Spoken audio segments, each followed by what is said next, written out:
Okay,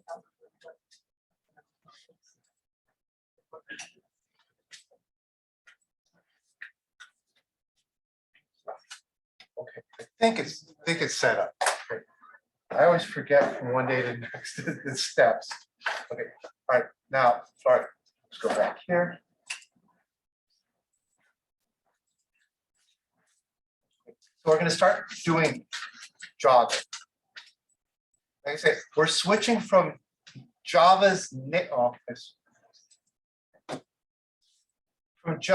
built-in 2D GUI system to essentially a hardware-based GUI graphic system. It's not. It used to be built into Java, and Java's had a strange relationship to 3D graphics for a long time. You know, they tried 3 different graphic systems with Java. There was Java 3D, there's Joggle, there's Java FX. There's 3 different ways to write Java, and all 3 of them have basically been at some point. Each one was part of Java officially. You know, when you install the JDK, you got Java 3D. Not anymore. Now the JDK comes with no ability to do 3D graphics. For some reason, the people who own Java decided that when you download a JDK, you get no access to the graphics card. So then you're stuck trying to figure out what to do. Joggle is right now seem to be the main way to access the graphics card from Java, and you're using OpenGL, which is the same thing the C and C++ people do. So it makes sense. Do access the graphics card using OpenGL, just like the C people and the C++ and the Python people do. There are these other 2 systems out there if you want to look into them. There's something called Java 3D. There's something called Java FX, and I think some people do use them, but neither one. They have to be added to Java after you've downloaded it. Same with Joggle. It's got to be added to Java after you download it. So if you download this Joggle zip file here and unzip it, in this lib folder, I put the jar files that hold Joggle. Okay, so there's what's needed. Now, there's a guy who wrote an online book on graphics, and he made these jar files available on his website, which is kind of nice. He put them up in one place. So I just download them from there. If you have a Linux machine, you need to grab that one in addition and that one. If you have a Macintosh, you need to grab that one and that one. So I grab, there's 2 that are base, then you need 2 for your operating system. So you need 4. So I grabbed the 2 base ones. We'll see where that's this one and this one. I grabbed the 2 base ones and I grabbed the 2 for Windows. And that's how I put them in the zip file. Okay, so I didn't grab the Linux and Mac ones. So if you have a Linux or a Mac machine, you'd have to grab the 2 Mac ones or the 2 Linux ones. They're not big. I probably should have just grabbed all of them. Yeah, but I was just, when I was playing around with it, I decided to just experiment. When I was experimenting, I thought, okay, I'll just get the Windows part and make sure that they work. But I put a shortcut in there to the source where you get the others. So there's the 2 that are generic, and then there's native Windows. There's native Linux, native Windows, native Mac. So there's 2 that are native files, and there's 2 that are generic. Okay, the generic ones are the larger ones. The real Joggle. See, if you see, look here. See, this one's 4 megabytes, and this one's half a megabyte. Then this one's real small. This one's not too big either. Those are, essentially, they just basically, this gives Windows access to that, and the one that says native Linux is just a wrapper around those. Okay, so they basically, actually it's the other way around. Your Java programs call that, and then that calls into there to call the operating system. So it's a layer between the jar file and the operating system. Okay, so you need this holds Joggle, and then you need this for Joggle to work with your operating system. Okay, this one was Windows, the other one you need either a Mac or. Now the thing is, now you have to compile using these. Okay, so once you start adding dependencies to a Java program, you have to start worrying about your build environment, because now you have to always compile and run relative to those jar files. So I wrote 2 batch files. Actually, I wrote 3. Okay. if I open one of these programs, like here's a basic Joggle program. TextPad can't compile it now, unless I want to. What if I want TextPad? Here's what's going to happen. If I try to compile it in TextPad, see, 25 errors. And if you look, the errors are it can't find these imports. Yep. It can't find any of the imports because the imports aren't on the class path. They're not part of standard Java, so the Java compiler doesn't know where they are. So I could, if I want to, go up here and configure the tool. Actually, I'll do that in a minute. I'll configure the tool, but people don't like to do that because if I just configure that tool, it only works for this project. Then if tomorrow I work on a different Java program with different jar files, I have to reconfigure this tool. That's why your IDE has the notion of a project so that you can configure each project with its proper jar files. And then the IDE uses the project. TextPad, that's where TextPad kind of hits its limit. TextPad doesn't have ability to configure according to a project. So I can configure the Java compiler, but if I switch projects, I got to go back up there and change the compiler. To work with the new non-Joggle one. Pardon me? To work with the new non-Joggle one. Well, yeah, like whatever library I'm working on. If I'm going to work with Spring, or if I'm going to work with some other library, I'd have to put those things in a class path. So what a lot of people do is they don't use their, they use build scripts. Okay, so that's over here. The build script sits in this folder and it knows how to build things that are in this folder. So for example, here's the compile script. The compile script adds to the class path everything that's in that lib folder. Okay? So now the compiler knows about the lib folder. Okay, and then this is easy to use. So for example, here's a program. Okay, if I go over here and I open it in TextPad, it won't compile. Oops, I compiled the wrong file. It won't compile. Okay, lots of errors. It's started from the beginning. It couldn't find any of the imports. Since it couldn't import those files, anything those files were importing will be undefined references. So like all kinds of things are undefined. Okay. Now over here, if I take this file and drag and drop it on the compile file, it compiles fine. See, it just compiled to that class file because I'm calling the compiler directly in there and I'm giving the compiler the proper class path and I got the proper lib file. I got the proper jar files in that folder. So everything compiles right. Okay. Now, then I have a run script. And the run script basically does the same thing. It puts everything in the lib folder in the class path and then runs the file that you drag and drop. You notice that you can just do drag and drop on these. You don't even have to open a command line if you don't want to. You can just, now if I want to run this program actually doesn't do anything. But if I want to run it, I just drag it on the run thing. And it just pops up a blank window. Okay, yeah, it's a template file for saying this is the core of a Joggle program, filling in later. So it's just a template file that just gives you a blank screen. Okay. Notice it's flaky. See how the window turns white and black.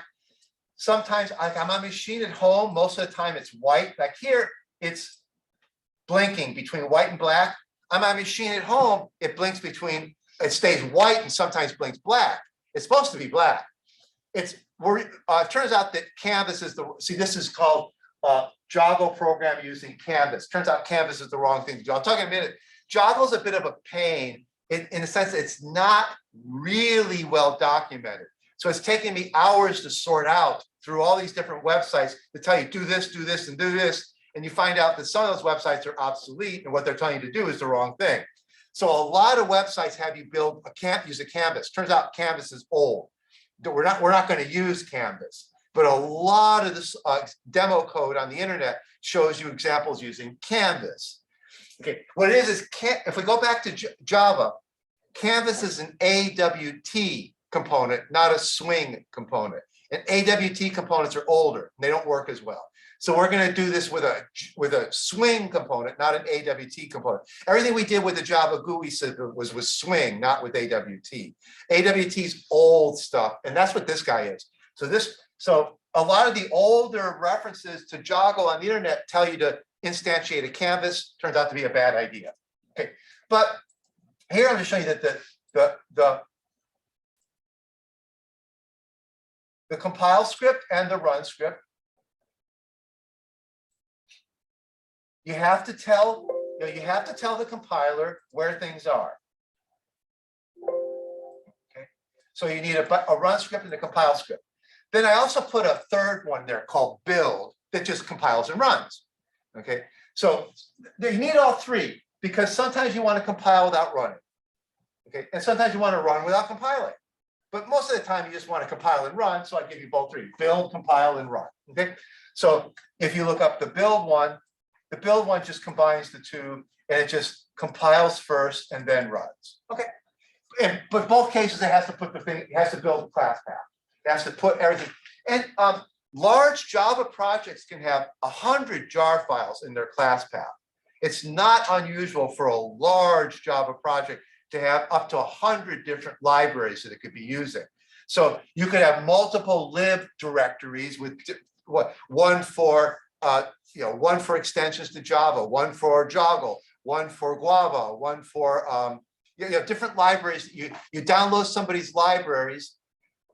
You could dump all your jar files into one folder, but a lot of people don't like to do that because then it gets messy. You have 50 jar files and they come from 27 different places. So a lot of people keep separate folders for if the jar files that come from one library go into one folder, the jar files that come from another library go into another folder. Different people do it different way.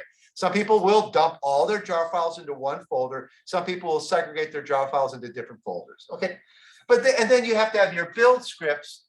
Then your build scripts have to build the class path on the fly. They have to build the class path so that the compiler can find everything it needs. One thing you're not supposed to do, I can show you, here's what you shouldn't do. A small number of people get really lazy, and here's what they do.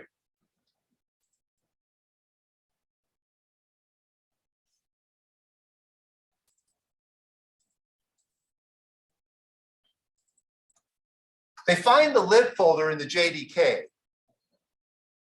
and dump everything in there. Because the lib folder in the JDK, these are the jar files that the JDK always looks for first.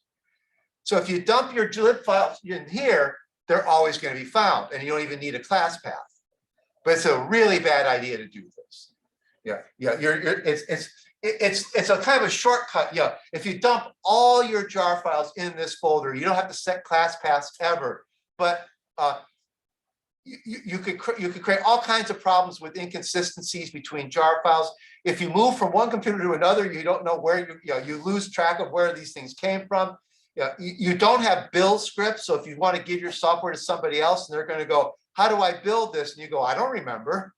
I just dumped a whole bunch of jar files in my lib directory and I don't remember what's there. So then nobody can compile your programs. So it's a really bad idea. But some people get lazy and they will just dump everything in here. This is the jar file that is the this is the not that one.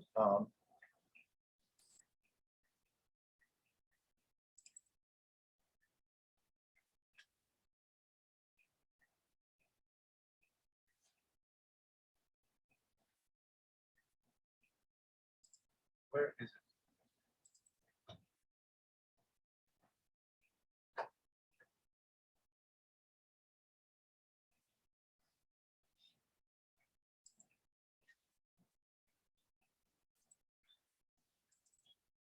I'm trying to remember where there's one big jar file that's the whole Java library. And I don't remember where it is anymore now. Thought I knew. It's not this. It's here. Yeah, it's because things have changed. And this is the new Java system using modules. So it used to be there was this one huge jar file that was everything. but actually that's not the way, starting with the more recent versions of Java, notice that this is the big file. And I don't even know what's in those. I don't even know what's in that module. It used to be a big fat jar file. That's the old fashioned way. Now it's not that way anymore. So yes, but that thing is that's the thing that holds string class and all the GUI classes, all the default things that are built into Java are in that module file. Okay. But you could dump your jar files in here, and the lib folder under the JDK is searched all the time. So anything you put there will be found. Okay. Okay. So we got a way now to build Joggle programs, and you need the jar files that hold the library, and you put them into your class path. And then you also need to know where the documentation is. So here is the Java docs for okay. Take one of these programs, one of these template programs. Oh, and if you double click this, it'll clean up the class files. Okay. So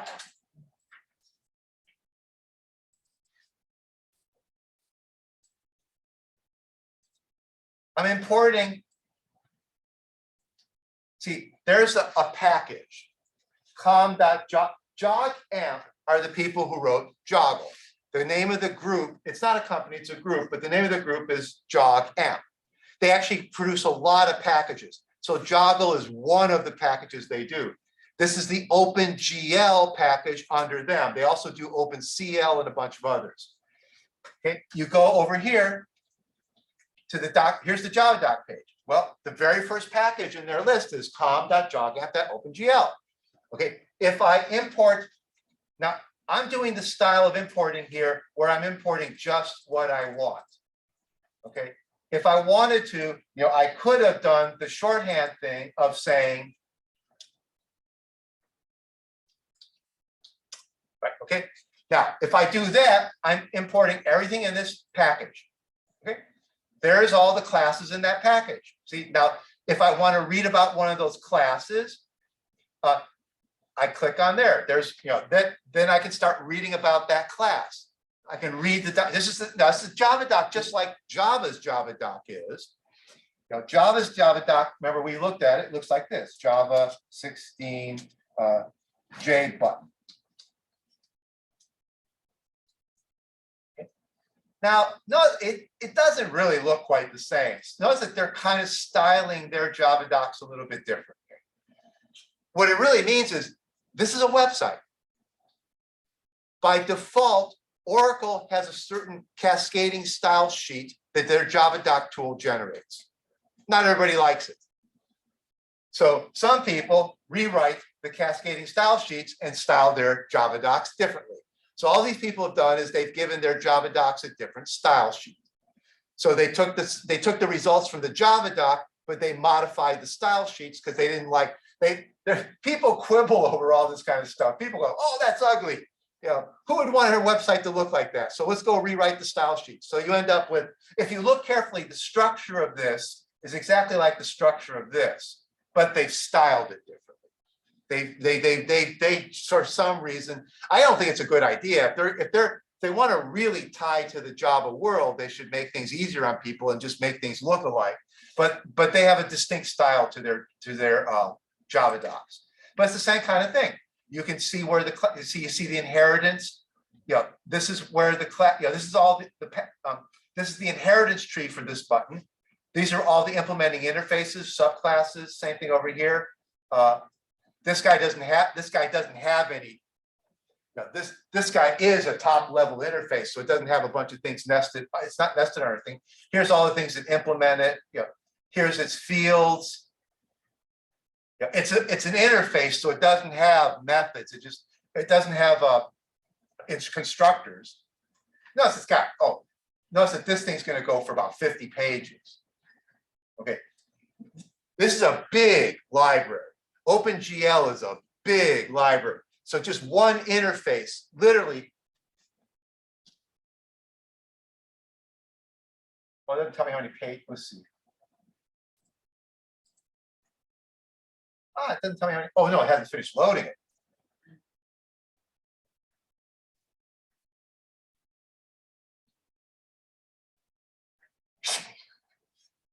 1,000 pages. That's one interface. That's one single interface in the library. Yeah. But I think that interface actually holds the entire, I think that one interface may hold almost the entire library in it. It's kind of a weird design, but I think that interface actually is the entire OpenGL library. Okay, but you can go back over here, and for example, in my code, I imported one class. There's that canvas I told you didn't work. Notice it's under Joggle OpenGL AWT. So this is their bridge from Joggle to Java's AWT. So they have a package called AWT under OpenGL.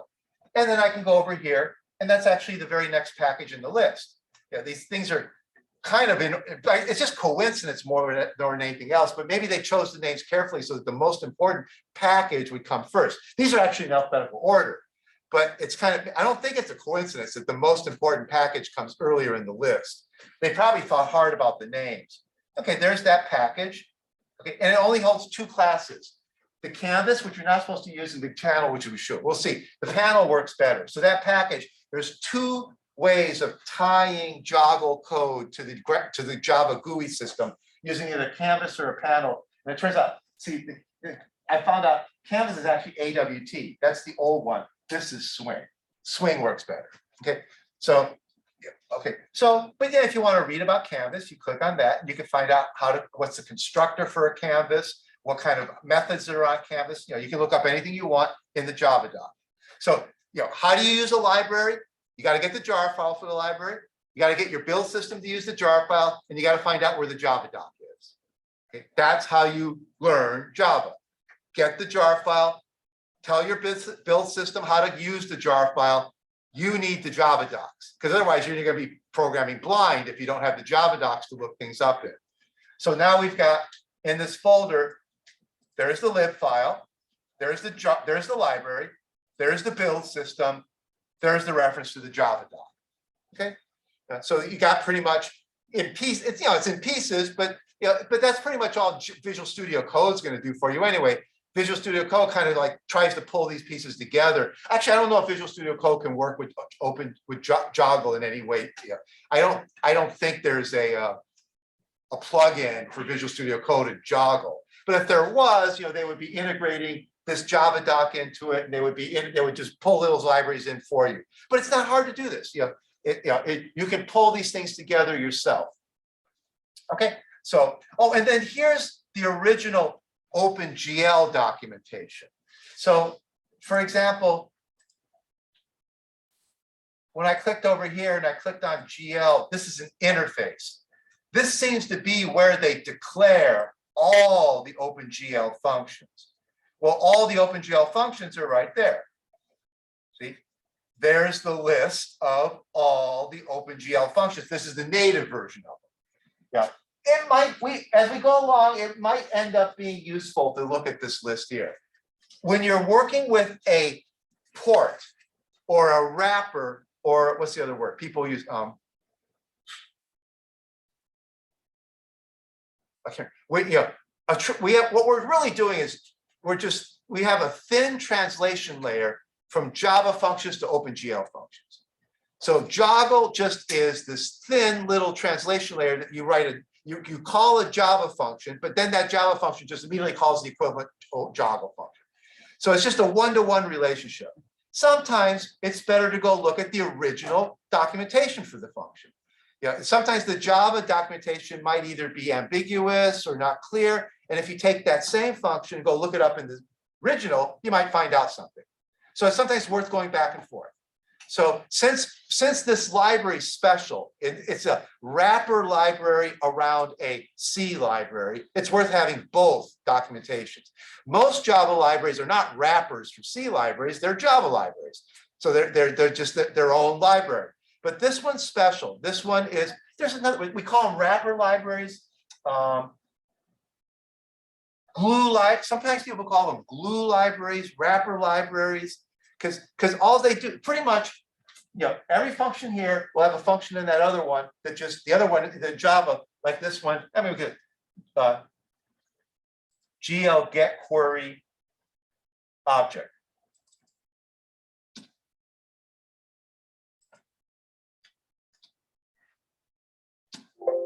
It's not in there. So yeah, not everything is going to be in there. Some OpenGL functions are too low level to be practical to, so it's not going to be 100%. But you can see how now this page was, there's a huge amount of stuff in here, and it's most of what would be over here. Yeah. Okay. So I think it might be useful for us to have access to both the Joggle documentation and the OpenGL documentation. Okay. All right. Now,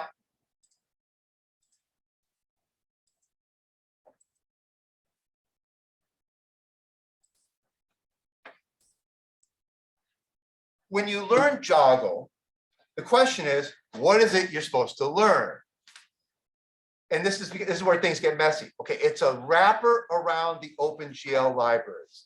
So what do you go read about? The OpenGL libraries or the wrappers? Well, it turns out there's not a lot of documentation about Joggle because it's just a thin wrapper around OpenGL. So for the most part, you read about OpenGL. But then everything you're looking at is going to be written in C or C++, maybe Python, but most likely C or C++. This is where things get kind of dicey. Now, I've been looking for some references, like on the website, I told you about these two books. Okay, like we're here on campus now.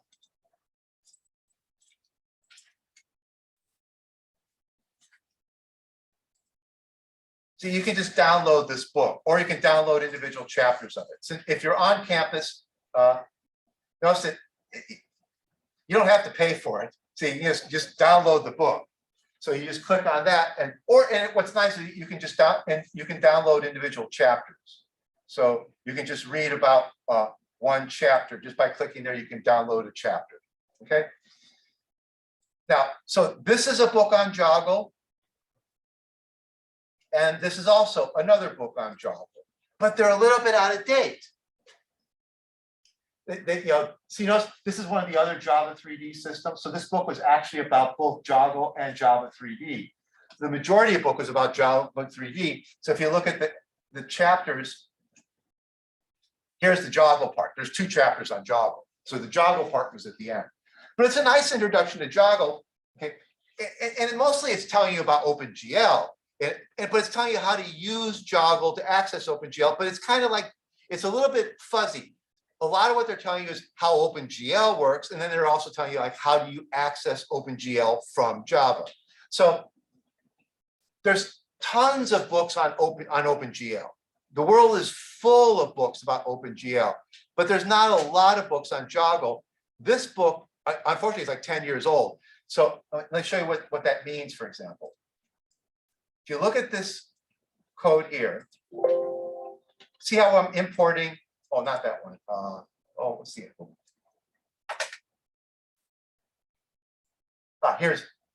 See how we're importing? This is the way you import Joggle. That's changed over the years. Here's the old ways to import Joggle. Well, actually, old current.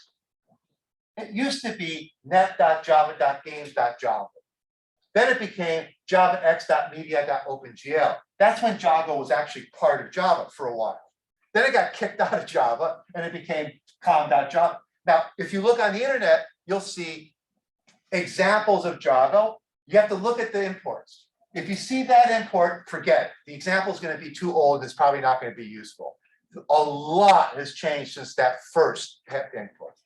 If the import looks like that, the code probably will work if you just change the imports, probably, but no guarantee. But this wasn't that long ago. And if the imports look like that, it's current Java code. It should work without any trouble. So so this is one of the little difficulties. Like, okay, now those books are mostly in this phase here. The books were written in this time here. They weren't written that long ago, but they were written before JogAmp came along. So they're usually, if you look in those books, you see javax.media.opengl. And all the instructions they give for installing Joggle and all this, they're all wrong because it's all out of date. So the code is usually usable. You just have to change the import statements. But this code, a lot changed when Joggle moved from here to here, and not much changed when Joggle moved from here to here. This is the current one. Okay, so those books, they're clearly it's stuck in this older phase. This was called Joggle. Whoa. This was referred to as Joggle JSR 231. JSR is a name for package. When someone proposes a change to the Java system, it's given a JSR number. So the JSRs are the proposals for modifications to the Java language. So moving Joggle into Java from this old Joggle to this was JSR 231. Then at some point they kicked Joggle out of Java. And when they kicked it out of Java, it became this Joggle thing. Right? So you have to kind of like, that's one of the problems with Joggle is that there's a lot of stuff out there that's out of date. Well, there's some that's really out of date. The stuff that uses these imports. Then there's stuff that's moderately out of date, uses these imports, and then there's the current stuff. Okay. So you have that. So learning Joggle is a little bit tricky because you have to find almost every reference you look at is going to be kind of out of date. So now, what I've been reading in the last couple of days, I'll give you a link to it, is that guy who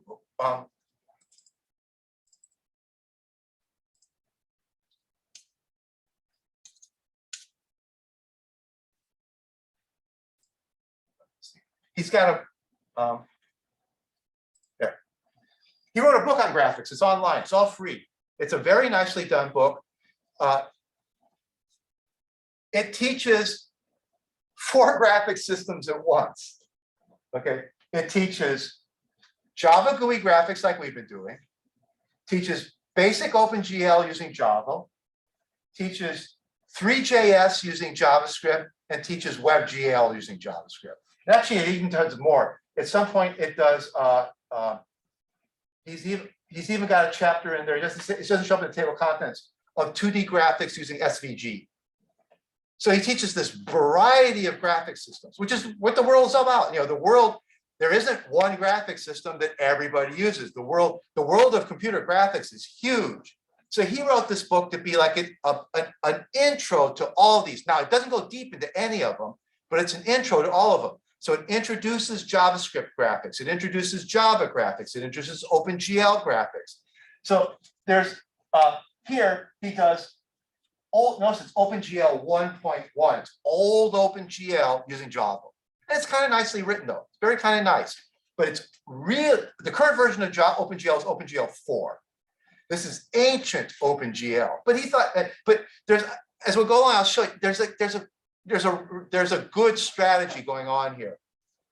Old OpenGL was simple and easy to teach.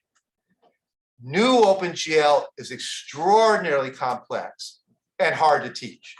Now, it's what games are being written in, but it's real hard to teach because it's become so complex. This OpenGL 1.1 was, and OpenGL 1 and OpenGL 2 were sweet spots. They could do a lot, but they were simple. They were teachable and usable. They were teachable and learnable. OpenGL 4 has gotten to be quite a monster. And trying to teach people what graphics is using it's like teaching people, you take freshmen, you want to teach them programming, you're going to say, we're going to program in Intel assembly language.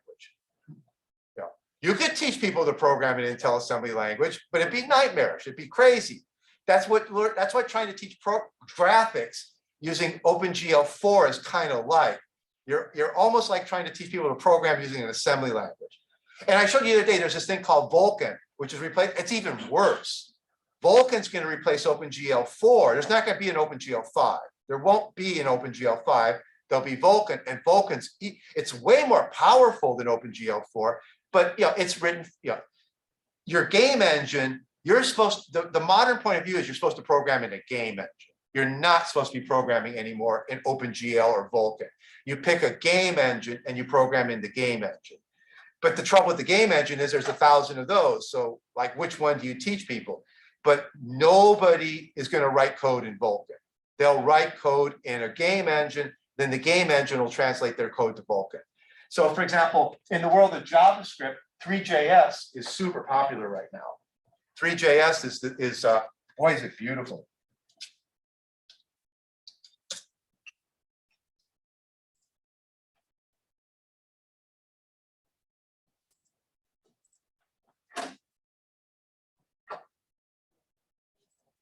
Oh, let me show you.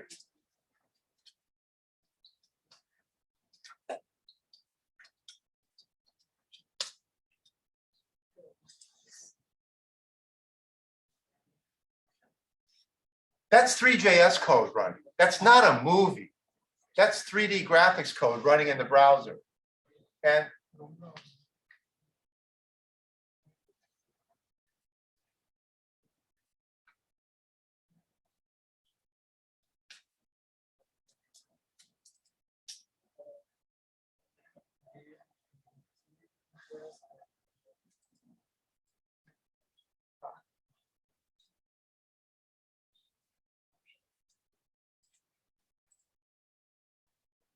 this is a book about 3JS. This stuff's amazing. You can write the book, you can have the demo code, you can edit it, run it, and you can just do everything right in the browser.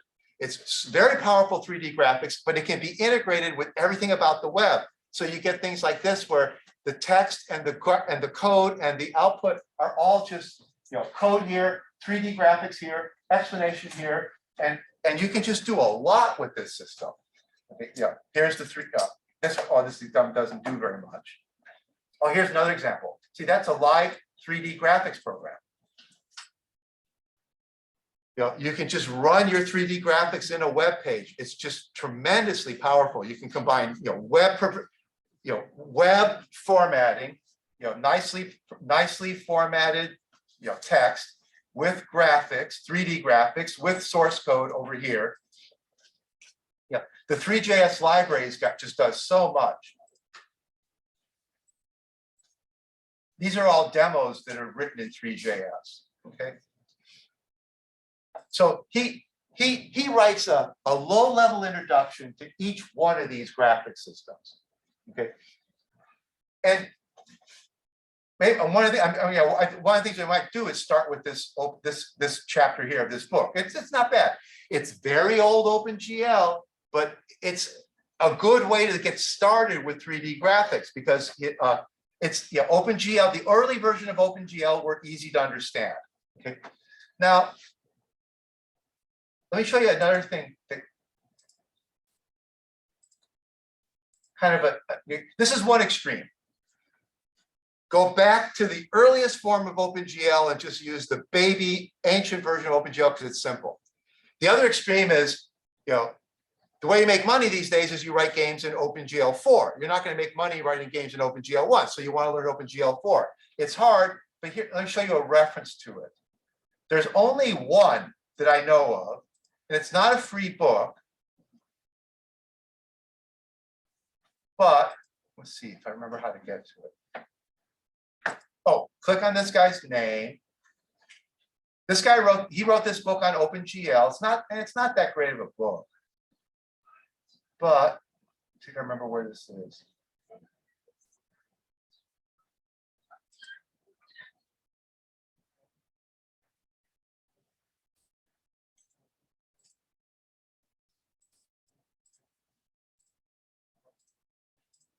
Well, here's something. This is how bad some people do things. He's a professor at a really good university. He published this book with a great publisher. The book's, I don't think it's all that great. But let me show you, here's a link. You can click on it all you want. It doesn't work. But if you right click on it, say open in another tab, it works. I don't know what he did to mess that up. He's goofed up his HTML somehow really big. And you click on the link and nothing happens, but if you right click and say open another tab, you can get, and most of his links are like that. He's got them really messed up. Oh, that one worked. Oh, I think because it's supposed to load the same. Yeah, he's got the. Look at it, still says index. Because he's using the old-fashioned frames. He's using old-fashioned HTML frames and he's messed them up. Yeah, that's doesn't have to worry about CSS. Yeah, that's because he's using, that's called a frame. So these are two frames, they're under the same URL. And he's got those links messed up. And so this one opened in a frame, but the other one, the frame is, Probably can't, yeah. it's broke, something's broken, but if you just right click, you can open it separately. So he doesn't even pay attention to his own HTML, okay? Now, here's another thing. He's got a presentation here. We find it, oh.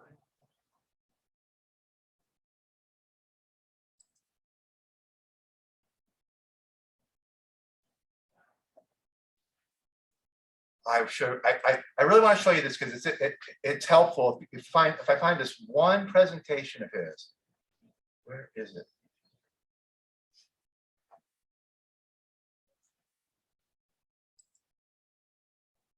Oh, that's it. Save this PowerPoint.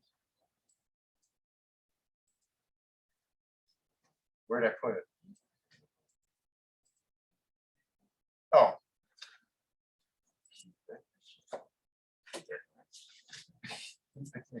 Yeah, his website's not that great.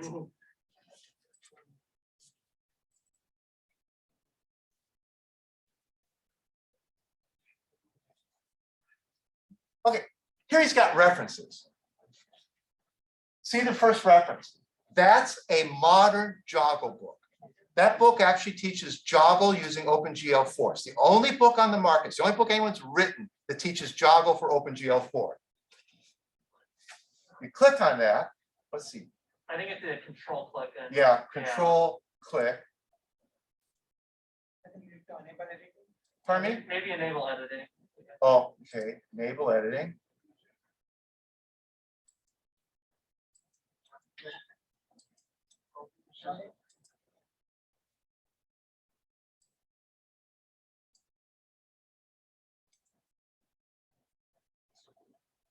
Open differently.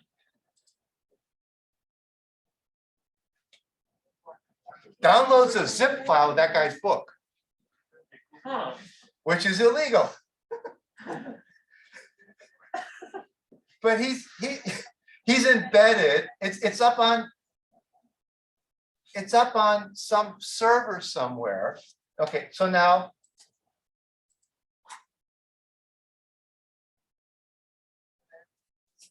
where'd it go?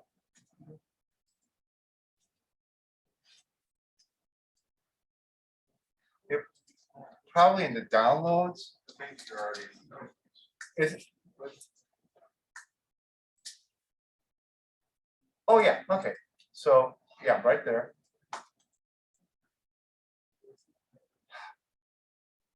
This is PNW, so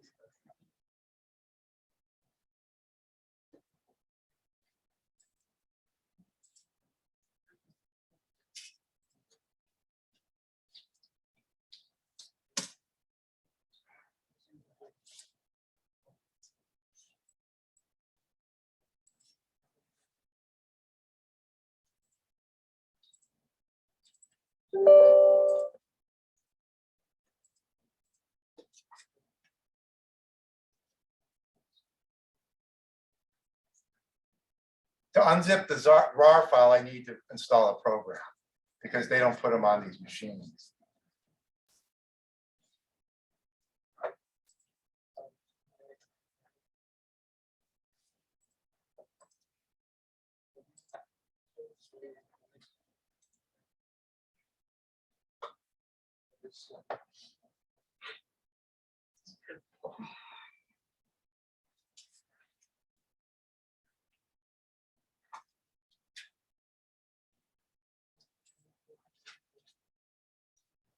Oh, that I shouldn't have used WinZip. Oh, I should have used 7-zip.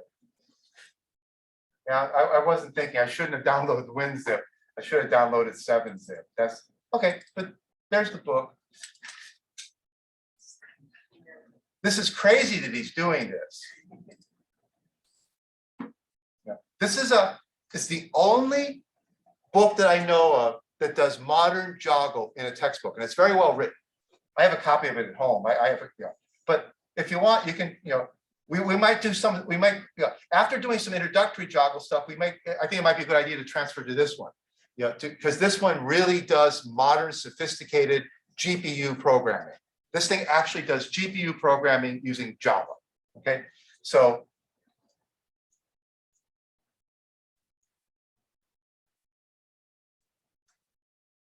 see, it does shaders.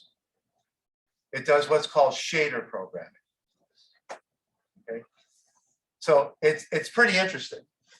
Okay, so now this is a big problem with anybody teaching modern graphics. Old OpenGL is easier to teach. New OpenGL is incredibly hard to teach. Old OpenGL is not being used anymore, but if you, it's easier to explain it. So a lot of people still teach. Most universities are teaching old OpenGL. If you look at an OpenGL graphics class in most universities, it's actually teaching OpenGL 2. That's what most people teach is OpenGL 2. Okay, so because it's still pretty doable.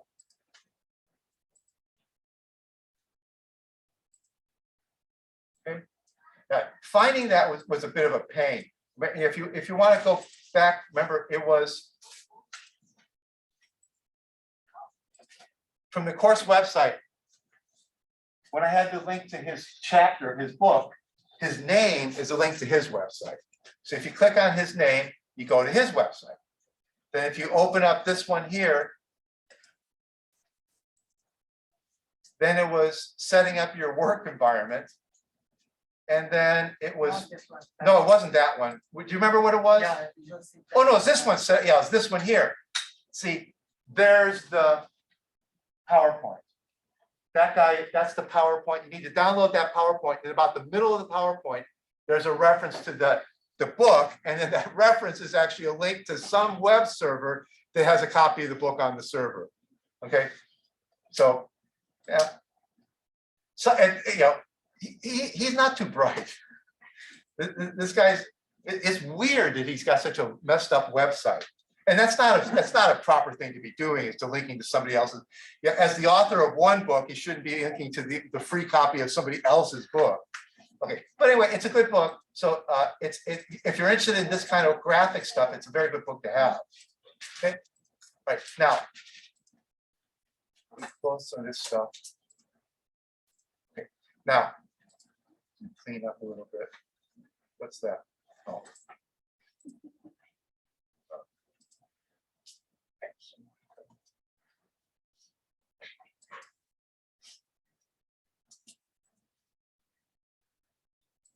Geez, Unzip installed 17 pieces of its own. Okay, now let's look at some of the code examples. Joggle works a lot like our graphics, the graphic stuff we've been doing.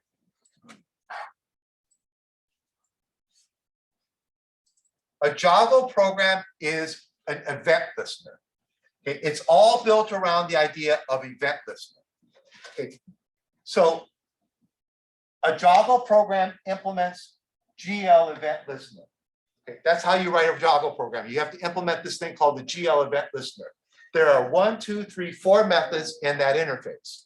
Okay. So you write this program and then you essentially, there's a little, okay, well, okay. You write this program to implement this listener. And you implement these interfaces, these 4 functions. Here's what they do. When your program starts up, this will get called one time. It plays the role of a constructor in the Java GUI. You know, you would instantiate the Java GUI by constructing some GUI element, like a frame. Okay, this kind of plays the role of the constructor. It initializes what you want your graphics program to do. This is going to be called this plays the role of our paint component method. Right, you're doing the homework assignment, you're writing paint component. This gets called when it's time to paint the window a new time. Okay, so this gets called once to initialize thing. Every time the window needs to be repainted, this one gets called. This one plays the role in your graphics program of the window event handler that does the reshape. Notice here the reshape's just in here. This is a lot like what we've been doing in Java, but it's all everything's in a different place. So this is acting like the constructor. This is acting like the paint component method. This is acting like the reshape event listener and the window event listener. This one has no analog in Java and nobody uses it. They tell you that you just leave it empty. Well, it's actually what it's there for is that when a program gets to its end, if the program wants to, it can do things like save files, clean up connections, and do things. So you get this dispose. So you can put your cleanup code in there, but it's not a good way to do cleanup code. There's better ways to do cleanup code than to depend on this thing. So every example I've ever looked at has this thing just empty, but these get used all the time. This is what when a window gets reshaped, this method gets called, and then after this method does its work, this will get called to redraw the window, just like in the graphics one. This is called once at the beginning. Okay, this gets called to set things up. This gets called to paint the screen, and this gets called when the screen changes shape. Okay, now the way you do this is, here's the main method that has to kind of set things up. You have to make some function calls to get access to the graphics system. Okay, so you get something called a profile. Then using the profile, you get a capability. Then using the capability, you create a canvas or a panel. Like this example uses canvas. That's actually not the best one to use. The next example uses panel. You don't just create a panel or a canvas. You have to do this because you're basically making a connection to the 3D GPU. So it's not a trivial matter to, there's a gazillion GPUs out there on the market. They all have different drivers. There's not a lot of standardization of them. So it's not easy for a Java program to latch on to the GPU. So it takes a lot of indirection. So 3 layers of it, okay? So you start with a profile, then use the profile to build something called capabilities. What is the capabilities? It catalogs what your graphics card can do. So that Joggle knows what can and can't be done on your graphics card. Somebody buys a $1,000 graphics card, somebody else buys a $100 graphics card. They don't do the same thing. That would be in these capabilities data structure. This capabilities data structure is going to interrogate the graphics card, find out what it's capable of doing, and then pass that information to Joggle so Joggle can know what can and can't be done. Then once you have the capabilities, then you can create the canvas, which is the graphic. That's the panel, like in the homework assignment. That's the thing you paint on. You paint on this guy, okay? This guy is the thing that those guys pay attention to. So the real important line of code is this one here. This one says, actually, no, it's the next one. Okay, this creates the canvas. This creates an instance of this program. That's the event listener. So now I got the graphics guy here and the event listener here. I have to tie them together and say, this is the event listener for the graphics guy over here. So that when this guy needs to be redrawn, you go over to this guy. That's this line here. Okay. On my canvas, I add the event listener that is, see, B was, actually, it might be actually easier to read that if it just looked like this. There's no real need for that variable.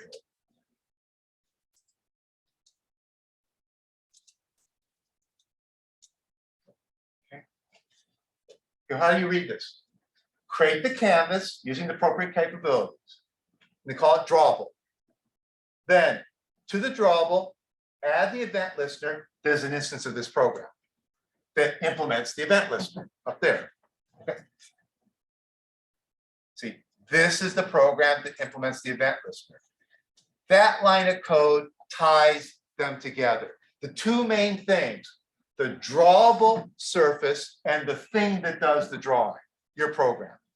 So that line of code ties them together. Then when this thing signals it needs to be redrawn, this thing does the redrawing. Okay, and what the code you're writing now for the homework assignment is very much like this. They put these things in different places. Like in the Java GUI, the reshape thing was in a window listener. Here, the reshape thing is in the same place. Okay, in the Java homework, the paint component is part of the panel, and the reshape thing is part of an event listener. Here, those two things are in the same place. They're not in different places. Same idea, but they're in the same. They just designed their code a different way. So the display method, which is just like repaint, and the reshape method, which is just, what was it called in the window handlers? Anybody remember? The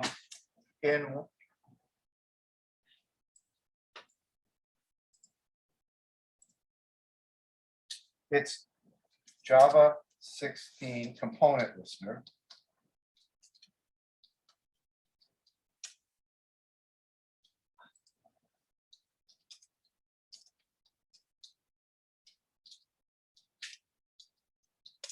I remember what class it said.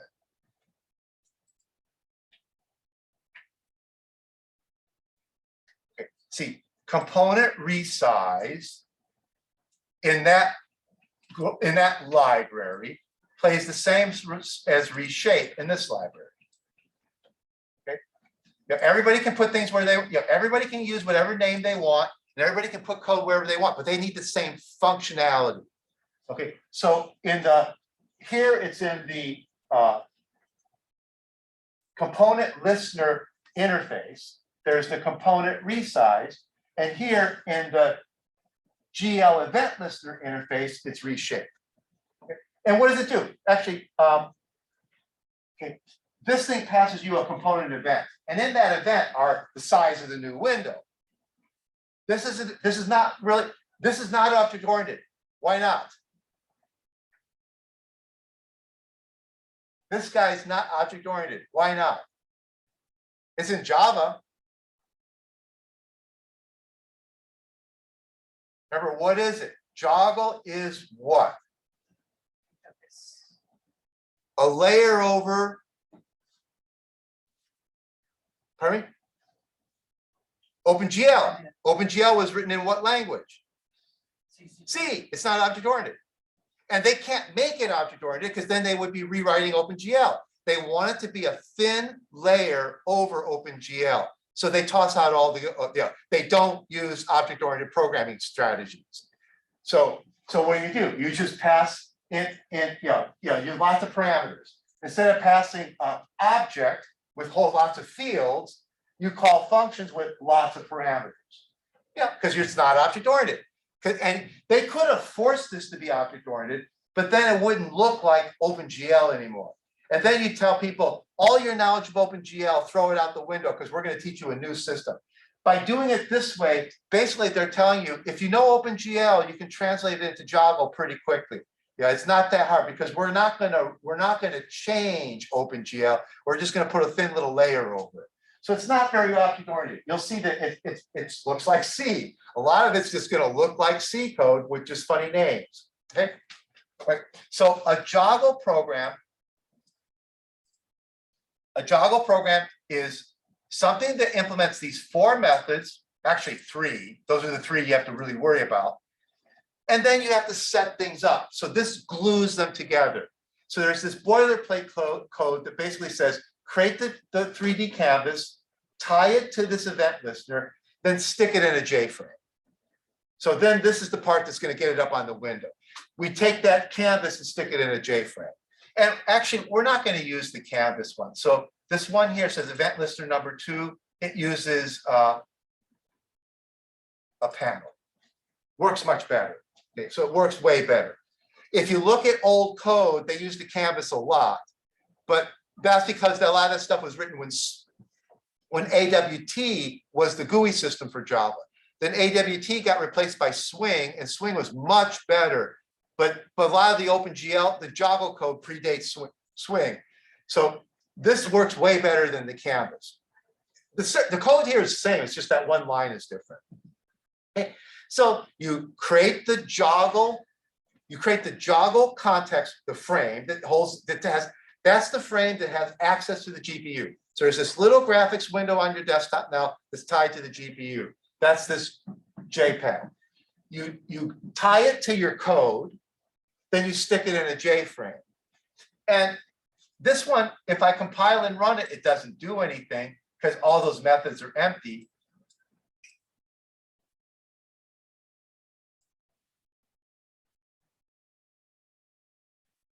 If you play around with this, it's much smoother. See, it doesn't flicker. Remember the canvas one flickered? This one doesn't flicker.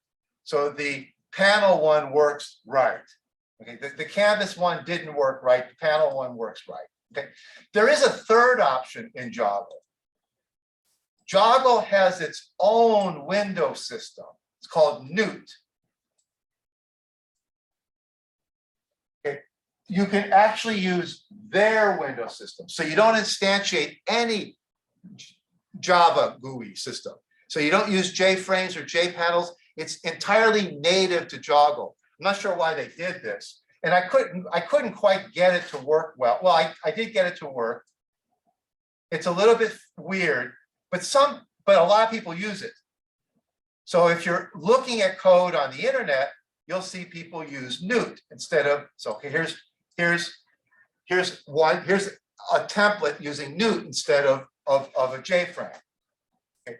And it's a little bit funny. The code looks like this. Real similar.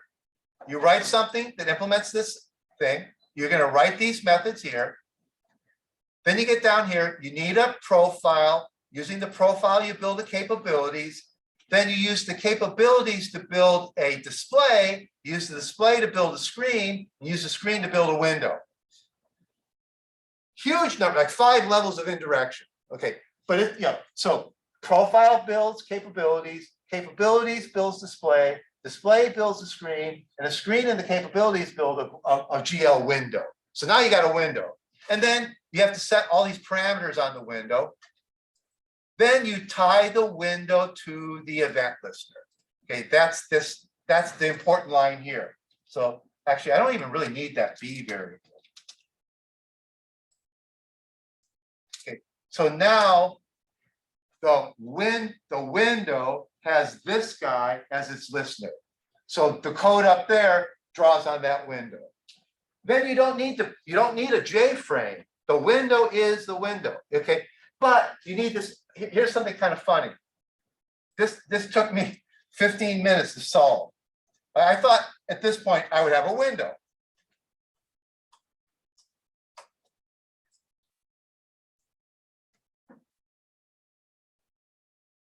You see the window?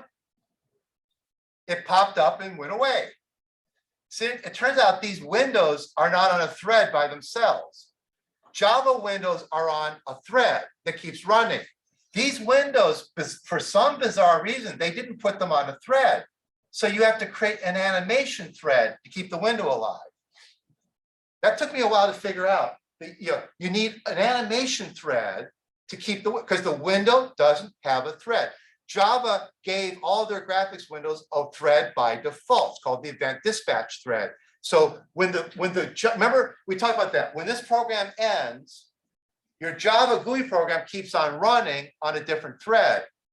In this, if you're using their Newt window, when you get here, the program ends unless you launch an animator thread. So if you go back here and create an animation thread and then launch the animation thread, notice it's animating that window, so it's tied to that window. So you need to do this. You need to launch an animation thread, and then now the window stays there because it's got a thread keeping it going. So we probably won't use this, but I put it up there because if you're going to look around, you'll see if you kind of look around at examples for Joggle, you'll see people using this Newt stuff. You'll see examples of people using Newt. So you can use the 2 real ways to do this are use Java frames with Joggle panel or use Newt. And don't do Java frames with canvas. Joggle canvases don't work very well. So we won't use it either. Okay. So we'll for the examples we're going to do this one too. Joggle panels inside of Java frames. And then we can use all the Java event listeners that we've learned about. So instead of trying to learn Newt, which I don't feel like learning either, instead of learning Newt, we can just keep using Java event listeners and Java frames and panels, but with Joggle. Okay. Now, here's a program that actually does something. It draws one line.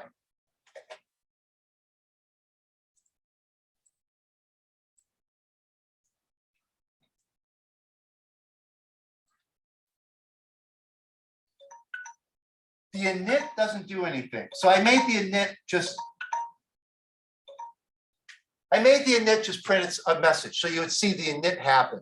So I just print out the event when the init comes up. Display is going to draw one line. So here's how you do it. You get display is past this thing called the drawable. You can't actually draw on the drawable. What you can do from the drawable is get what we call an OpenGL context. So you get an OpenGL context from the drawable, and you draw on the OpenGL context, not on the drawable.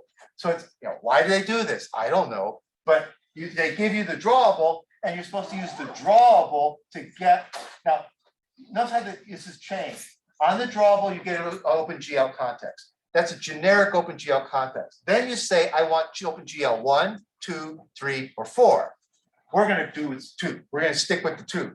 But if you turn that into a 4, then you're getting modern OpenGL. If you make it a 3, you're getting an OpenGL from 5 years ago. 2 is old OpenGL. So we're going to work with an older OpenGL context.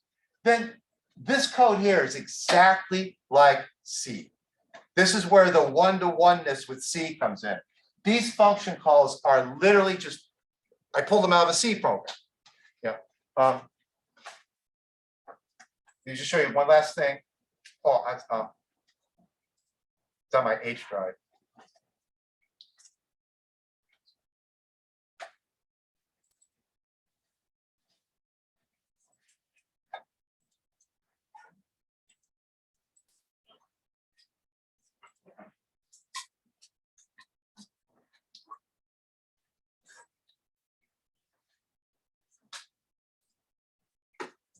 Here's an old, well, not, here's an OpenGL C program. And I just took it and see all these G function calls? You put a little GL in front of them to make them methods in that GL object. Then there's one-to-one C. You're calling, what they did was they took all the OpenGL library and embedded it in one object. Okay, so you get a reference to the GL object, then every OpenGL method is in that object. So then it's GL dot, then the function calls. So there's the one-to-oneness. So you look at the C code, and every one of these lines of C code, I just copied and pasted it into here and put a little GL dot, because they're methods in a GL object now instead of just methods in the GL library. And that it's pretty good. It's kind of interesting. You can very quickly translate from C, old OpenGL to Joggle. I don't know if it works as well with the OpenGL 4 might be a little bit trickier. But at least with this older OpenGL 1 and 2, you can just copy and paste from C to Java, put GL dot, GL dot, GL dot, GL dot, GL dot in front of everything. And for the most part, it works. One-to-one translation of OpenGL code to Java code. Okay, so then we'll start looking at what this code means. Now everything. What I'll show you today is everything's set up. You can run these examples when you get home.